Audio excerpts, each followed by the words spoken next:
Tim, are you ready to go all in? Let's do it. All right.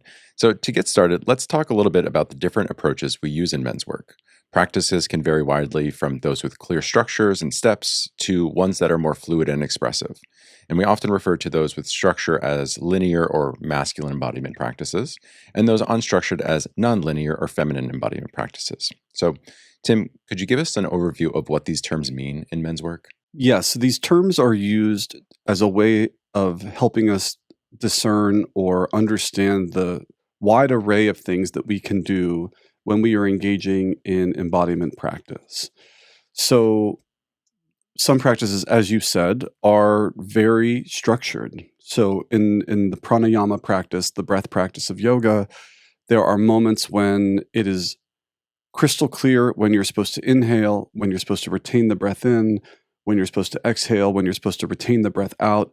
And oftentimes there's specificity around how long you hold that breath, that how long the inhale is or how long the retention is. So a lot of structure as to when I'm doing something and for how long. And that's one example. When you are working in that structure, there's a lot of opportunity to notice if you are comfortable in structure, notice how you approach it. The structure can also be a source of challenge. So if for example, a breath hold is longer than is comfortable, then the attempt at trying to maintain that even through discomfort can be part of the challenge. And it can create a really clear framework for what it is you're doing in that moment. And like all embodiment practice, these are intended to give us an experience, an experience of ourselves within the practice from which we can then learn and grow.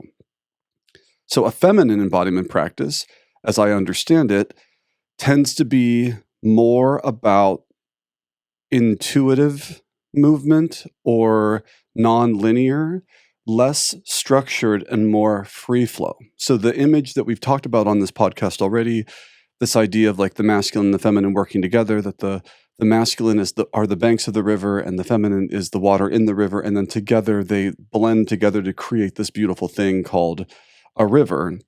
And so I think if we looked at all the practices that we do, they exist on a spectrum. I do not believe that any practice is 100% of anything and 0% of the other. Much like yin and yang, if it's 100% of one thing and 0 of the other, it probably doesn't exist. So when we are talking about these practices, there's still a little bit of both. But if we think about them, if it's very structured, and linear, then we might describe it as a more masculine practice. And if it is more free flow and improvisational or intuitive, or emerging from an internal wisdom, then we might describe it as a more feminine practice. And you've led both types of practices many times. What benefits do you see as you see folks going through and dealing with structure or more flow? So, as I said, all of these practices are intended to give us an experience. And so each person will walk into a practice session with their own preferences, with their own, strong suits, with their own sense of weaknesses or areas where they don't feel as proficient. And so when we step into a practice, it's intended to give us an experience of ourselves in that practice. So sometimes that can be really satisfying. Oh, I'm very comfortable in this practice. I like the structure. Like for me, as an example, I really like structured pranayama practice. I find it something I can aspire to. And I like, we're going to do a visamavriti pranayama, which means the length of inhale and retention and exhale can be different. And it can be really challenging, but it's also crystal clear, right? And so there's like a counting, and it keeps me really focused. But there are other people who that amount of structure can feel a little confining. That doesn't mean they shouldn't do the practice. It means they have an opportunity to recognize how it is they are when they encounter moments where they feel confined by structure. So I've also said this on this podcast, but when I'm teaching yoga asana, I say, anything that comes up on your mat absolutely comes up in your life. And these practices are no different. So if I'm starting to have negative self-talk or have some sort of emotion, judgment, preference pop up when I'm confronted with a practice, that to the conscious man, to the conscious person, is an opportunity to reflect on, well, how is it that I'm being, and is that serving me? It also helps us to get a clear idea of what our default sort of um, set point is. So I lean a little this way, someone leans a little that way. That's powerful information too. Mhm. And you mentioned the finding preference in some of those breathwork practices. I'm also in that camp where I do prefer a little bit more structure sometimes. But what I find is that I can start to ruminate on it, and I can start to like really think about like, oh, I can do this because I can do it right. I know the right way to do it, and I have something to kind of like latch onto. Mhm. And then I can struggle sometimes in some of the unstructured, nonlinear practices because I don't know what it's supposed to look like. I think that comes up a lot for a lot of people. And, we talked about this week in the circle because we were talking about perfectionism. And one component of perfectionism is an idea that you know how it should be. So this is a great example of, well, one of the reasons I brought us into a more feminine embodiment practice was so that the men in the circle could have the experience of being in a practice that you couldn't do wrong, and that you couldn't do better or worse than anyone else. There was no way to judge that because there was no standard. It was just listening inward and then trying to honor whatever that was, which meant that there were 7 men in the circle, and there were 7 different interpretations of what their internal truth was, and honoring that. And honoring that each of us is going to do it our own way. And the temptation in that room is sometimes to peek over, to be like, ooh, what's that person doing? How are they doing it? And should I follow? Should I mimic it? Because again, I can start to get in my own head of like, am I doing this right? What am I supposed to be feeling in my body right now? So I think that might be a good thing to talk about is like in these practices, what's the intention behind them? What are we trying to like, what is that internal experience that we're trying to create? Because if we don't know what it's supposed to look like externally, can we at least strive for like what we're trying to liberate internally?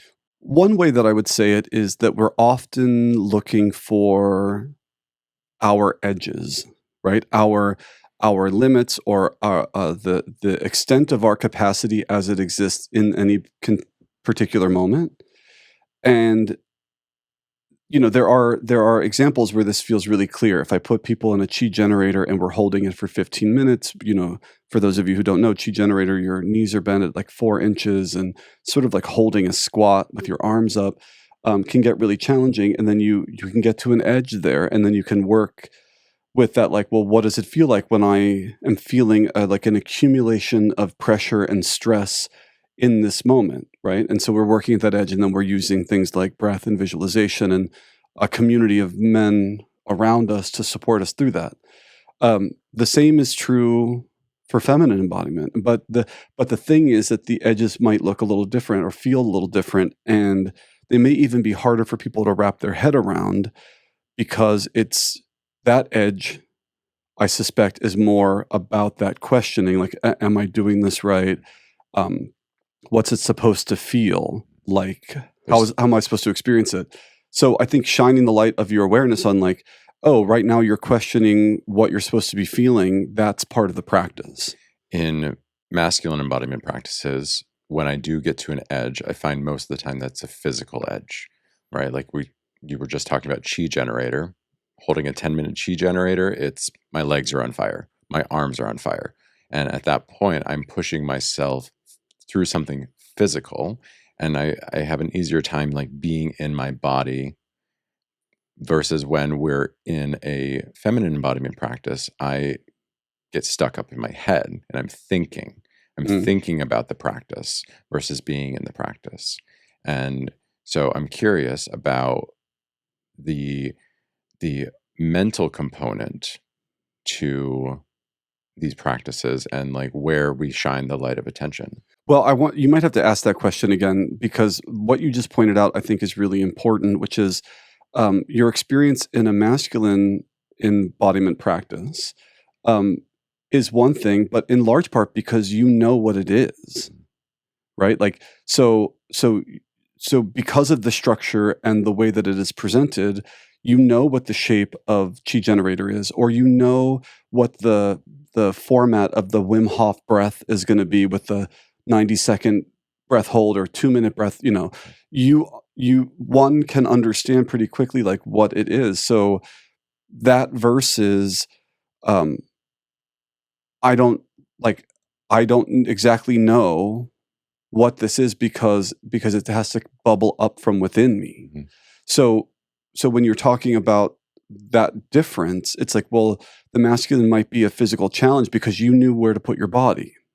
And the feminine practice was saying, let your body inform you on how it wants to be in this moment. Right. There's an interesting contrast or inverse that's happening right now as I'm thinking about this. That like in a masculine embodiment practice, I am able to like be in my body and listen to my body and like experience those sensations because there's also a correctness.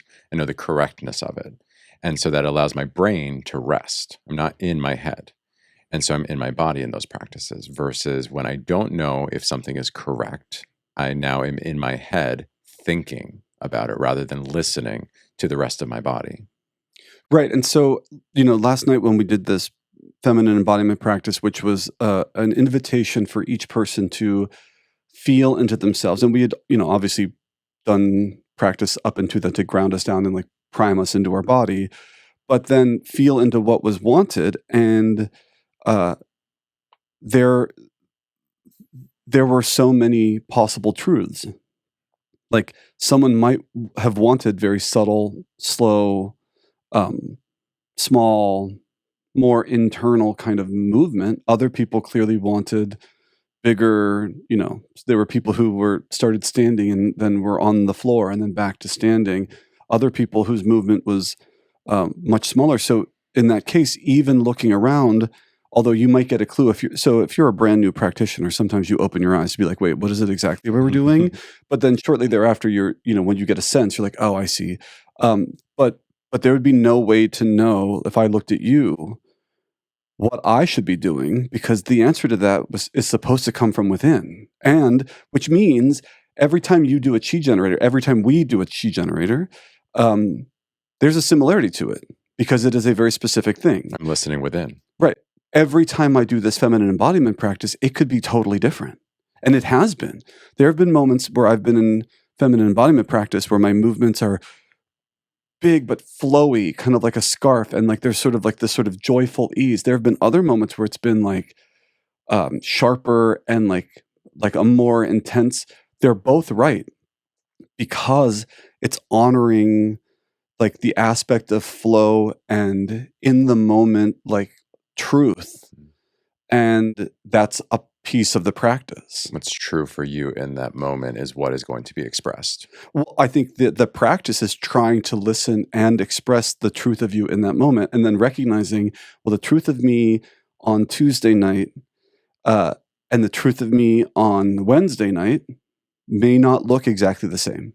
They may not be at all the same. Tuesday at 5:30 and Tuesday at 7:30 as well, right? It doesn't have to be that big of a difference. It doesn't have to be a full day for there to be a huge difference. Totally. I said Tuesday and Wednesday because I'm thinking like if a mirror circle tonight, if we did the exact same practice that I offered last night, it is possible that a practitioner from last night would have a wildly different experience. Absolutely. In how it felt, in what they did, in what came up for them.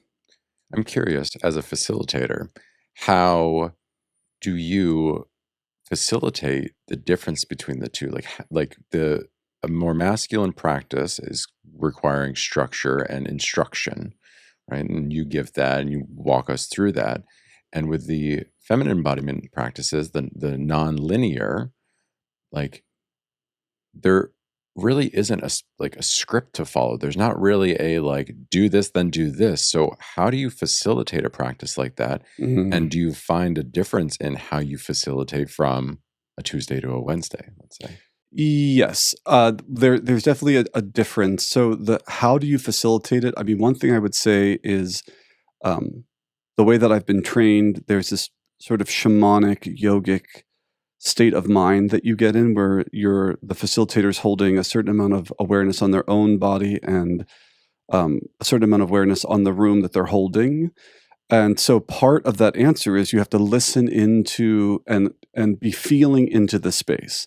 So that, I know, isn't a very clear answer, because that feeling into the space will be dependent on the space and the people in it and the time and like all of that context. So there is I guess what I'm saying is there's a kind of listening or a kind of awareness that needs to be brought. But pretty straightforward. If I'm doing a masculine embodiment practice, if I'm facilitating that and there's all this structure, then I can remind people of the structure. I probably have a pretty clear sense of ways in which to intensify or back off if needed, right? So I'm looking around the room to figure out, like, well, what is needed in this moment? Can they go deeper? Do they need to back off a little bit? So chi generator is an example. Sometimes we're like, oh, bend your knees 1 more inch so that we like meet that edge, right? And then you can bring it with an intensity if that is appropriate for like what it is you're trying to create. But now, if we think about the feminine embodiment practice that we did last night, me kind of encouraging in like an intense way, sort of like a coach on a sports team might, would have had, I think, an opposite effect. And instead there, it's a sort of invitation and permission for the person to continually go back within themselves to feel into what is wanting to be expressed. And then if you're new to feminine embodiment, sometimes that permission needs to be given over and over and over. You need to remind them. And then also remind them if a person is to pop out, which can happen, right? To be like, I was in it and now I'm in my head again. And you're like, okay, come back to the breath, go back inward. Like, what is, trust what your body is wanting to tell you. And so there sometimes needs to be sort of a continual invitation, permission, and reminder of what to do so that at any given moment, someone can come back into it. What I'm hearing in your toolkit and what I'm learning in the training program as well is that sometimes you have to dial up instruction and sometimes you have to tone down instruction. You have to dial up suggestion or invitation, right? And kind of recommendations, because somebody may be struggling with a practice that doesn't have an instruction, that doesn't have a clear step 1, step 2, step 3. And so you start lobbing suggestions to them. If you take a deep breath, maybe you feel into like, how is your shoulder feeling? Maybe it's like, maybe you want to like shake your leg a little bit, right? And you start offering some suggestions to folks, because if somebody is new to the practice, they may not know. And so they kind of have to like get that cue to try it and to see if that is aligned to their authentic truth in that moment. Yeah. Maybe sometimes it's like, no, that's not what I'm feeling right now, but I'm just going to do it anyway, just to get my body going. I've even said that. I think if you're saying what I think you're saying, I've mentioned at times, if this is brand new for you or really tricky, sometimes my invitation is to go big, a little fake it till you make it. But this idea of go big and let yourself have this experience in an exaggerated way, maybe even for 30 seconds, and then see what that helps you to find, rather than like stopping and kind of logically analyzing like why it isn't working for you. I do this a lot with like sound, because I have found in my circle a lot of men are afraid to take up space with sound, and inviting them to go louder first. That doesn't mean that their expression has to be loud, but sometimes it's like, well, if I've already done the most exaggerated thing, then I've kind of given myself permission then to do whatever the actual thing is for me. So I don't think that would always be the right idea, but it has many times been the right idea, and I found it to be successful. Right. And in these spaces, these really safe spaces, like my edge, let's just use sound for an example. My edge might be that I'm only comfortable with, I don't know the exact decibels. Let's call it 5 decibels Sure. is my edge. I don't even know if that's loud. I don't know. Well, we're just gonna use it. It is a reasonable amount of Right. decibels. Yeah. So that's my edge. That's my comfort zone. That's kind of my limit at that point. And with the invitation to go bigger, I'm going to fly past that edge, I might go to 10 decibels. And in that moment, I get to then like fly past that edge and then kind of like come back and say like, "Ooh, how did that make me feel?" Right? Where in my body am I feeling this now? And do I want to go back there? Did my edge now all of a sudden go from 5 to 6? And now I'm feeling a little bit more comfortable, getting a little bit bigger. Well, part of the practice, and I think something you're alluding to, which is very exciting to me, is this idea of we will walk many times, we will walk in to the space with preconceived notions about what we are capable of doing. And and so we think our edge is somewhere, but we only think it's there because we've never tested it, and we don't actually know. And so there are moments when, in the example you just gave, where that might be totally accurate. And for you, it might be because you've been practicing for a while now and you have a sense of your capacity, right? But I have seen people walk in saying like, "Oh, I can't do this or I can't do that," and then they discover quickly that they absolutely can. They just didn't really know because they haven't had a safe space to get to that place and then see how it feels. So it's a little bit like the cliff. And if I never really walk to the edge of the cliff, then I can just stand back and say, "Oh, I could never go there." But if you start to walk, like, "Well, how close can I go? How close can I go?" Well, maybe you can go closer than you think. Maybe you can't, but it's an opportunity for you to shine the light on, is the edge your edge, or is it what you thought your edge would be because you were too afraid or without the resource to test Explore. it or explore it in a safe, conscious way? And I think a lot of us have that. Absolutely. Like being in these spaces and being allowed the permission to like get it wrong, to not have to have the right answer, to really explore and experiment with my own body is incredibly valuable and incredibly helpful. And I see the benefit of it all the time. I even think about, with a lot of the feminine embodiment practices, my comfort level in feeling into my current experience and then being able to express what I'm like feeling internally, externally, right? Like has manifested in a lot of ways. I think of creativity. I think of things like writing. I think of things like even journaling. You and I just started a journaling exercise where we're writing out like stream of conscious pages. And I was really resistant to it at first, but like it is a kind of flow and it is a kind of release and getting into the experience of it without it looking a certain way. Yeah. And it has been incredibly valuable. All of these practices are becoming more and more valuable to like help me attack some of the perfectionist tendencies that I have and start to address them in a way that is, a little bit more compassionate where I can say like, you don't have to have the right answer. It doesn't have to look a certain way. You don't have to look a certain way. And But also you're touching on something else that's really important because it can help to rewire our understanding or experience of what we might call failure. So, people can be, let's go back to the chi generator example. People can be in a chi generator. And one day, I mean, I've had this practice, we had it at retreat where I was like, I think he said that was a 15-minute chi generator. It felt like no time at all for me. I felt like I could have been there for much 10 more longer. minutes. Let's Yeah, go, Amir. let's keep it coming. But then I've had other times where I'm like, oh, I'm really struggling for any number of reasons. And then I You have could the have worked out the day before, the night sleep, sleep. any number of reasons, yeah. And so then you have this moment when like, oh, maybe today I have to drop my arms for a second, and then shake them out, bring them back up as quickly as I can, and then I have to wrestle with like, okay, well, so now what does that mean? And I think these practices start to teach us that like it isn't um, this thing that we have to keep hitting.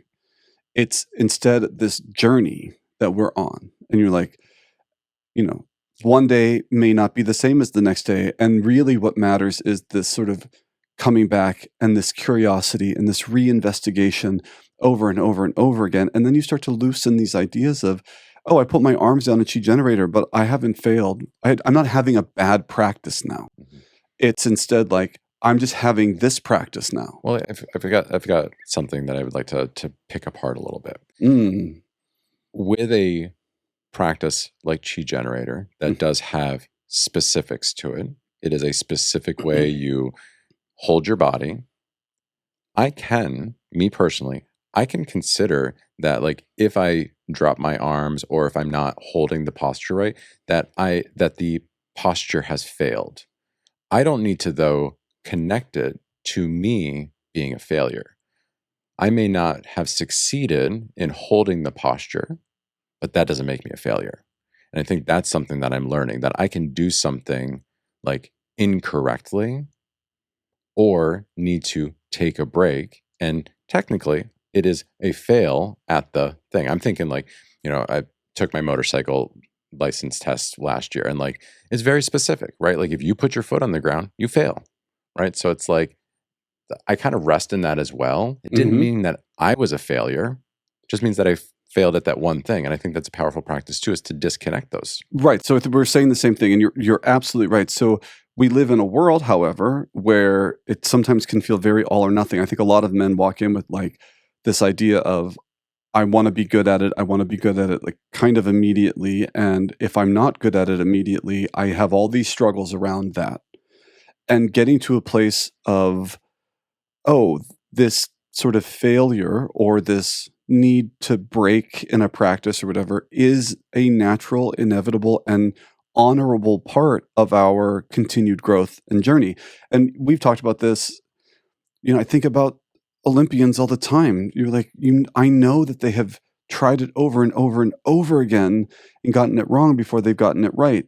And there was only the only way they were going to get it right was by trying and trying and trying, and so we get to have that same experience in our circle.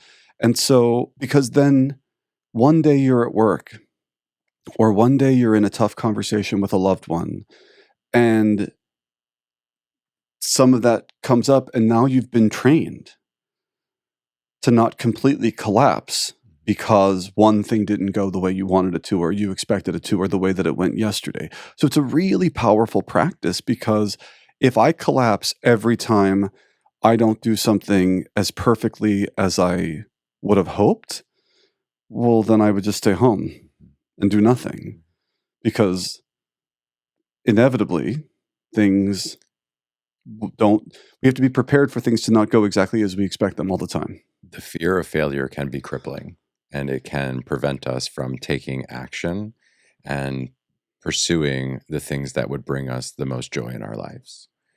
And what I find is that there are different areas of my life where I have a higher tolerance for failure or for getting it wrong. So in my professional life, I actually subscribe to the mantra of like fail fast. Mm. I would rather experiment quickly and fail. Doesn't mean that I'm a failure, but the experiment might have failed. And that's okay. Like I'm so okay with like failing fast in my professional life. And I'm becoming more comfortable with the idea of failing in some of these other practices. Well, where would it be most challenging for you to fail, Eric? It's emotionally and it's interpersonally. So it's with people that I love and I care about where I have a really hard time with like wanting or needing to say the right thing. Mm. And that will cripple me sometimes of not being able to like be present because I'm so like ruminating on like what am I supposed to say. I even experience it with this podcast, y'all, right? Like a little behind the scenes is that like the first couple episodes, like I was a walking reaction. I was I don't know what you're talking about. where my perfectionist tendencies came out in a way that I hadn't seen in a long time, where I was feeling very like on the spot, that I had to have the right things to say, and that like I was feeling such like an imposter that we had to do so many cuts and retakes and re-records. And I was just like, I had to really face myself and approach this project as like, what is it that I'm afraid of? What am I afraid of other people interpreting about me if I don't get it right? So let me ask you a question then.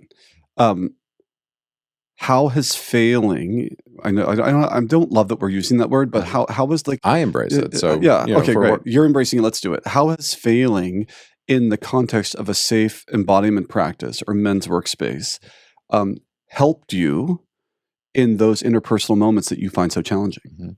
Yeah. So again, it's like failing at a like holding a certain pose or needing a correction. I even think of like, sometimes in your yoga class, like I wasn't comfortable at first getting a correction. Like there's a part of me that big part of me that is like, "Oh, if I can't do it by myself, then I'm a failure." Mhm. Or if somebody has to tell me something, then I'm not smart enough. I'm weak.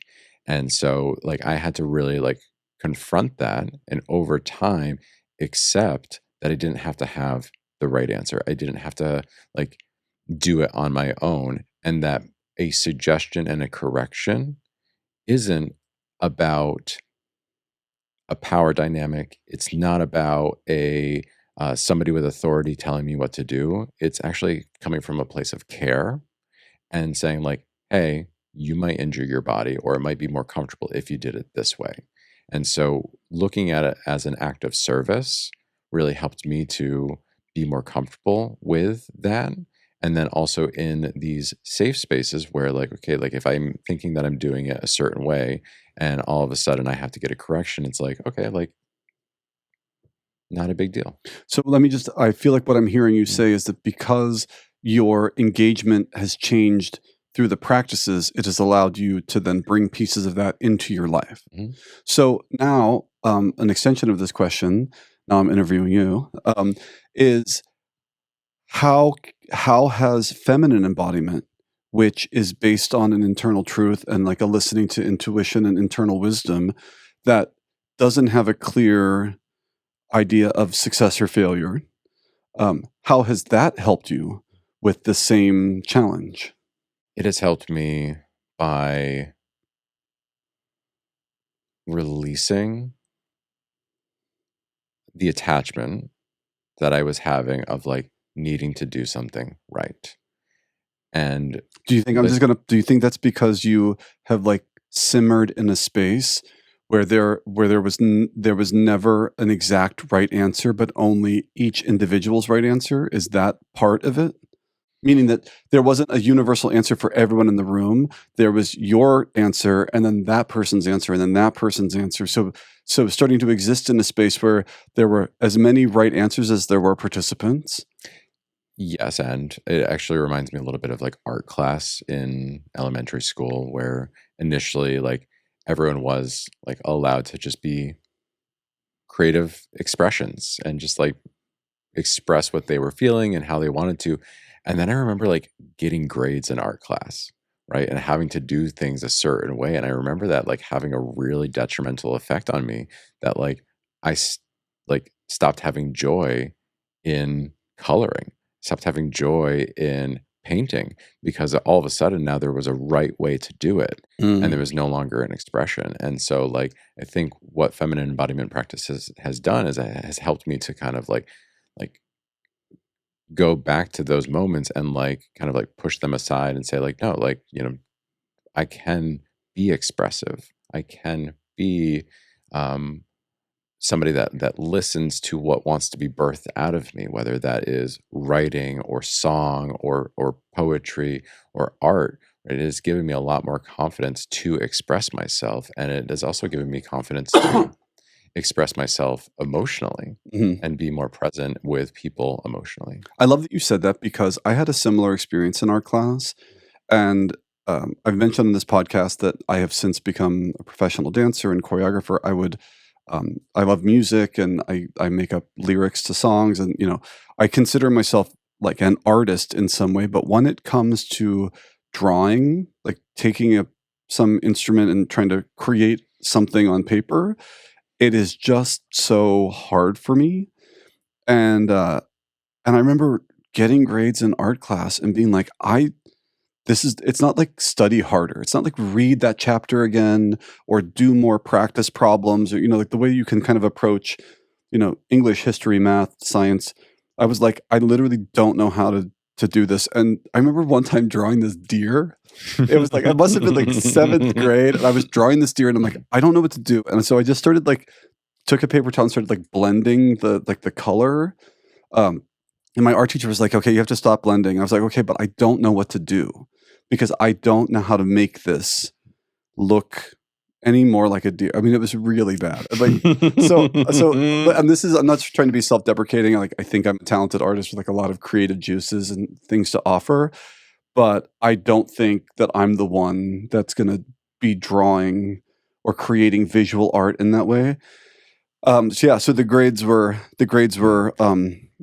tricky, but also this idea then, like, when there is a free space without rules, like what if I had been able to create like something with construction paper, which I like, and I could cut things out and make it more like shapy. Like I might have been able to succeed in that way if I had been able to follow the truth of me, which is pen to paper, like paintbrush to canvas. Probably not how I'm going to end up there, but maybe other ways. Well, we talked about this in the episode about intuition, that like we all have like a baseline ability. hmm Some have a higher ability, a natural higher ability, and most people it can be trained in. And I would say the same thing with any sort of art. And it's coming back to the expression. So with the deer, you had an expression of yourself on that paper, and then with a teacher coming over and not criticizing your expression, but making suggestions on your expression. And like that can sometimes feel like an attack. So I think about like my own experience is that like I came up through the ranks of graphic design. And when I first started designing for folks, like I would take things so personally because I was putting a part of myself out there, hmm right? It was like my expression. And I would take it really personally, like it was an attack. And so if somebody even had a suggestion, I would start to get really prickly. And so this actually, I want to make the connection back to facilitation. hmm That sometimes initially when I was getting started, the suggestions in class would actually like send me back because like I would start to like move in a certain way. And then a suggestion would come up of like, oh, like move your arm. And I'm like, oh, am I supposed to be moving my arm? And I would like start to doubt. I would start to doubt my hmm own expression that was being put onto the quote unquote paper. That deer that I was drawing was now I was getting a suggestion from the art teacher that like, oh, maybe you should do this. And I was like, wait, is this not good enough now? Right. So like there's a balance, I think, too, of like, sometimes like a suggestion can feel like an attack if you haven't, exposed yourself to that comfortability. Well, and if we're going to talk briefly about facilitation, I think it's also really important to remember then that there's a skill in suggesting, reminding, and inviting people into things. So, in the art class example, my teacher never told me like techniques I could use to make this deer look better. Mhm. I think the suggestion was like make the deer look better, and I'm like, well, I don't know what to do with that. But in facilitation, or at least the way that I've been trained, the suggestions that we're given that we might give are hopefully felt into and connected to that person, intended to help them have a um, deeper or more comfortable experience of what they're dealing with. So I think the suggestion needs to, at the very minimum, have an intention of empowerment. My intention is to help empower you into this experience. I can't say do that better. That to me isn't a very empowering way to go. But if I say try this or try this in effort of doing it better for you. So for example, when people start to struggle, we keep going to chi generator. Let's talk about it. Chi generator episode.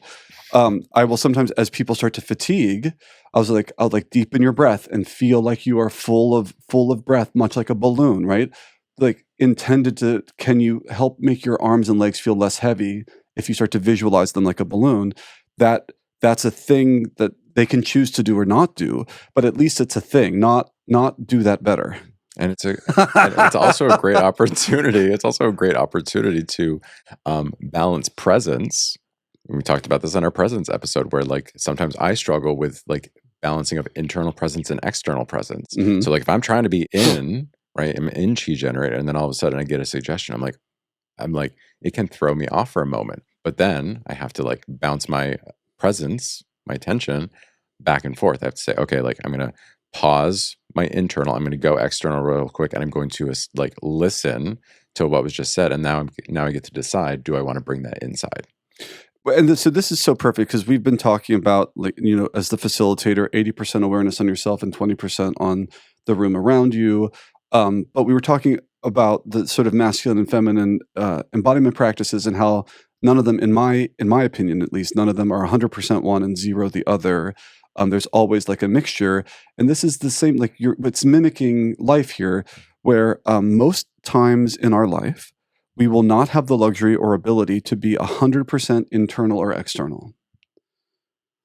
It is probably nearly impossible to do, so we need to be able to practice the skill of, like, can I be mindful of where I am placing my awareness, my attention, my presence, um, and how much of it I am holding, and how much of it is inward, how much of it is outward, and how might that change depending on where I am, how I am, what I'm doing, who I'm with, like all that. And so it feels like a really powerful skill if we can hone it, so that when we are, with people, we are engaging in this way of like, oh, I can start to modulate how much is needed in this moment.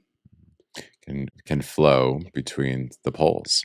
And part of my own practice has really been like allowing myself to release from the attachment, right? If I'm really comfortable being in, like I've got to release from that attachment to go out for a little Mm, bit, right? yeah. I can come back in, but I do have to like release from it.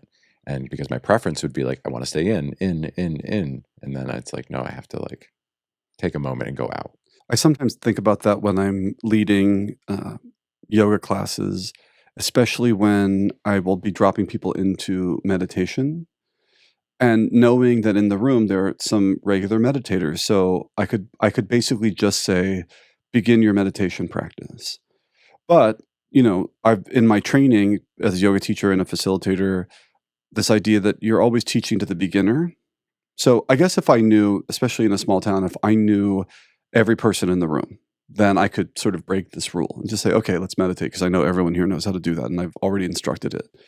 Um, but oftentimes I'm like, well, no, I have to continue to instruct for that person who may not know exactly what's happening. And because of that, I will be talking while some people are already meditating. And then you think to yourself, like, oh, well, I'm giving audible instructions right now on the steps it takes to do this. And that person doesn't have a choice but to hear me, because it's what's happening. Mhm. And so It's an opportunity for them to deepen their practice where they can be like, well, can I sit with discomfort of like, I would prefer to sit here in silence. right. However, this is going on around me. So that's how life works so often. Oh, I want to have this conversation, and then a fire truck drives by, or you know, and so it feels like a really beautiful practice. So when we think about masculine embodiment practice and feminine embodiment practice, and where practices exist on that sort of spectrum, we start to realize, oh, we are practicing many possibilities that will be reflected in our lives. Moments when there will be a lot of quiet, or a lot of stillness, or a lot of inward contemplation, and then moments where it will be very different than that. And if there's a place on that spectrum where we are very uncomfortable, then chances are that's probably where we need to be practicing. And it's why in yoga, some of the things they would, if there's a yoga pose that you don't like, you probably need to practice it more. Now, obviously, if you're working with an injury and things like that, you still have to be really mindful. But the idea of, preference can play a big role in here too, because if I have a really strong preference, I really don't like that. At the very minimum, I should be curious about why, Mhm. because chances are I don't like it because, and then I'm not good at it, or I can't do it perfectly, or. Right. Or this one experience that I had with it that one time. Totally, totally. Actually, this is fun. There was this master teacher at Jiva Mukti Yoga. Her name is Lady Ruth, and she was one of Sharon G and David G's original students, and she spends a lot of time in India and knows a lot of stuff. And I took her class for the first time, and people had been raving about it, but it had its own flavor because of how senior she was, and I hated it. Hated it. I was like, she started speaking in Sanskrit. I was like, I have no idea what you're saying. Even though I'd been practicing yoga a lot at the Jiva Mukti at that time. Um, And she structured her class in a very different way where we all sort of gathered around her. And I was like, no, I want to start doing down dog. And, I realized later, I walked in with a lot of preference about and a lot of expectation about how I thought it should go. Well, fast forward to I deepened my studies. And then there was a time when her class was my absolute favorite because I had shifted uh, my understanding and like my rigidness around what it had to be. And then what's funny is that like her class was so challenging and like so insightful. But I needed practice in recognizing first my preferences and my expectations, and then being willing to be more flexible with it. And that became a practice. And that's what we do in the room, regardless of whether we're doing a highly masculine or highly feminine practice. The idea is that I'm increasing my capacity to the best of my ability so that I can bring that capacity into my life. And then with it, resilience, groundedness, presence, all the things that we need so that we don't collapse and then react in ways that are detrimental. Right. There's a time and a place for rigidity, and there's a time and a place for a little bit more flexibility and fluidity. I even think of like some trees, right, are biologically more rigid, and some are more pliable. And it depends on their environment that they're in. And there are also parts of the tree that are in the same tree that are more rigid, Mhm. solid, and there are others that are more pliable and flowing. So, like the trunk of an oak Mm. is really stable. But when you get up into the branches and into the limbs, it's a little bit more sway. And as you go closer to the top of the tree, more sway. But then you think of things like a palm tree that are in an environment with a lot more wind, the trunk is more pliable. It is a tree that does sway and has to be able to sway to withstand its environment. Mhm. Yeah. And so, but even still, there is a rigidness to it. Yeah. Well, so what I'm hearing you say is that there is a flexibility within its structure. There's it exists somewhere on a spectrum. Yeah. Buildings and bridges are meant to bend in the wind. To withstand the world is what it takes. Yeah. This idea that this is why even in personal training and physicality, we're really aiming for a balance between strength and mobility for optimal like health wellness. If we get too rigid, we will likely break in a particular way. If we get too mobile without stability, we might break in a different way. And so it becomes this balance. And so going back to what we said at the very beginning, in that example, each person will have their own general set point, right? Like I was never very flexible relative. I had to work really hard to gain all the flexibility that I did gain. Um, I was my one of my dance teachers said, some people are born like Viking soldiers, and some are born like Cirque du Soleil performers. And he's like, Tim, you're a Viking soldier. And so, like, because there were people in the dance program, they could just stretch and put their legs wherever they wanted, and and I had to work really hard to gain all of that. Um, but this blend, this ability for me to have both is what is most optimal. And so in the embodiment practices, and when for people who are doing this work, the idea is expanding your capacity and being able to blend both. And there's no right blend, right? It's going to be situational, it's going to be individualistic, and it's only through training and practice that you can find where you do fall in that spectrum, Mhm. and how to flow with a little bit more ease along it. Right. There's no someone may be really good at X, Y, and Z, but not so good at A, B, and C. It isn't a matter of um, there being one standard that we're trying to hit, but rather recognizing our truth to the best of our ability and trying to expand that from wherever we are.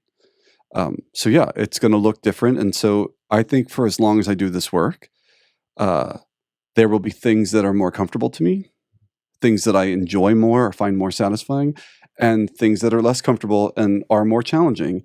And it wouldn't surprise me if the people that are traversing this journey with me had the same experience, but for them, the thing I find really satisfying, they might feel really challenging. And it's sort of honoring where we're at and And then doing our best. and like we said before, like something that you're really good at today or something that like feels more comfortable could be a challenge tomorrow, right? Totally. And so a good example is in yoga asana, my regular yoga asana practice, when I can, I like to do a forearm stand, a pincha mayurasana. And it just feels like a very satisfying posture for me, kind of strengthy and balancy. It also comes usually near the end, and so I don't know, I just enjoy it. But I occasionally have days where I just can't find my balance, and I will often like sit on my heels and remind myself, like, okay, Tim, today your practice of this posture was trying to get into it. Mm. Whereas very frequently, almost always, I can get into it, hold it for 10 breaths or 15 breaths and be like, oh, and there's probably a little ego there to be like, I look cool, even if I'm totally by myself, right? So it's just going to own that. Um, but other times where I'm like, well, for whatever reason, this pose that was available to me for the last 3.5 weeks and was probably going to be available to me tomorrow, today it isn't. Mm. And what do I do? And that's okay. Do I collapse and just suddenly say, well, I'm not good at yoga, I'm not going to do this anymore? No, I have to remind myself, okay, this is what's happening now. And can I allow myself to flow and be like, it's this today and it'll be something else Right. tomorrow? If that would have happened to me a year ago, I would have not been able to detach from, I can't do it, I'm a failure. Mm. And so, right, like the hearing you say, like being able to say, like, okay, well, my practice today is this. And like that's really beautiful. That's really beautiful to hear, to witness that like it it's not that like because you couldn't accomplish something that like you are a failure. It's like, no, I have a new opportunity now to look at this a different way, to practice it a different way. It's just an opportunity. And so thinking about these practices and thinking about queer people and queer men, I would like to say, as a gay man, I have, and we've talked about this, had um, feminine attributes and things weaponized against me, right? And as we've talked, as a young boy, um, to be called a woman or like a woman was an insult, but it was also like a sign that maybe you weren't entirely safe. And so I recognize now when we use these terms masculine and feminine, which is why sometimes I like yang and yin, um, that that can be triggering, and that I think a lot of gay men have shied away from any kind of feminine expression because it could have potentially been a target. So when we think about our set point, we have to think about some of these things. For a lot of these men, a lot of the men in the circle, feminine embodiment is precisely what they need so that they can get closer to their balance point. And they have that ability and that resilience to flow as needed because the need isn't going to change. In our human experience, we're going to need to be able to flow between the masculine and feminine, between the yin and the yang, or the sun and the moon, or however you conceptualize it, all the time. So the greater our capacity to do it, the greater the ease with which we will do it in our everyday life. And And dare I say, might even find a little joy in doing it too. I think ultimately that's the goal, right? Where eventually it becomes a bit of a game and we get to start to make some choices about what is needed in any particular moment and bring that. Um, but so considering that too, some cultural ideas that also play a factor, um, in my circle in particular, that is populated predominantly by gay men, uh, those men really need and benefit from feminine embodiment because it allows them the opportunity to have an expression they felt like they were not allowed to have. And one of the men spoke to it last night, this idea that, kind of never moved like that before because didn't have the permission or the safety to do it. and finally did and had an experience. And what was interesting is, as the facilitator, I was watching everybody, and it appeared like he was a little resistant in the practice. It was a great reminder that uh, that was only sort of relative to other people. He voiced later a really deep, profound experience of that permission and that safety and that exploration. So then it just becomes a matter of like maybe in a year from now, if he does that 5 or 6 more times, it evolves for him. But how beautiful that is, right? Yeah, his edge was a 1 on the decibel, right? And he went to a 2. Boom. And for Yeah. you're like, oh, I didn't quite hear that, right? But for him, it was really loud. Totally. And so that's like a beautiful insight for anyone in the practice of these, in these circles and doing this work, but also as facilitators, and having to remind myself over and over and over that the person I'm facilitating may have a very different starting point than I have, or set point, and with feminine embodiment in particular, because I was trained as a dancer, um, falling into some of this nonlinear movement to me is pretty natural. And so I have to remind myself, oh, for many, it's not only is it not natural, it feels uh, challenging or uncomfortable. And then remembering that. So just a little insight into the practice of facilitation, this constant curiosity about what I bring of myself, and expanding my own capacity to remember what all the other possibilities that might be walking into the room at any one time. Absolutely. And I think that's why in this episode, particularly, we've not just spoken about these practices and the energies as masculine and feminine. We've also introduced linear, nonlinear, structured, unstructured, in the hopes that it can help folks, to detach from any stereotypes or any associations that they might have with it that may limit them from exploring the depths of their experience. And I even think, like last night as well, somebody mentioned that, like, it, nonlinear movement, they were calling it flailing practice, right? They totally were. And like that was also really beautiful, where it's like, yeah, if that's your truth right now, then flail away, right? Like lean into the flail. And so with that, I would like to thank everyone for joining us in this conversation, Mhm. and for, in inviting folks that, like, if any of what we said today, like, resonates, or if it didn't, right? Like, invite you to, like, practice, try going into a more structured breath practice, and then contrast that with a nonlinear movement practice, and, like, see how it feels, see what comes up for you. That's beautiful. Yeah. You got to step in and try. You might be surprised what you find. So with that, I'm feeling very complete. How about you? I'm feeling complete. Will you take us out? So, with deep appreciation and gratitude for this opportunity, this space, and this community, I wish all of us as we leave here safety, love, community, and expression. And with these words, our container is open but not broken. Aho. Uh-huh. Thank you so much for joining us here in the circle. If you'd like to stay connected to us between episodes, please follow us on Instagram at Queer Men's Embodiment. Like, subscribe, rate, and review wherever you find podcasts. And as we leave now, I wish you brotherhood, connection, authenticity, vulnerability, safety, and love. And with these words, our container is open but not broken. Aho.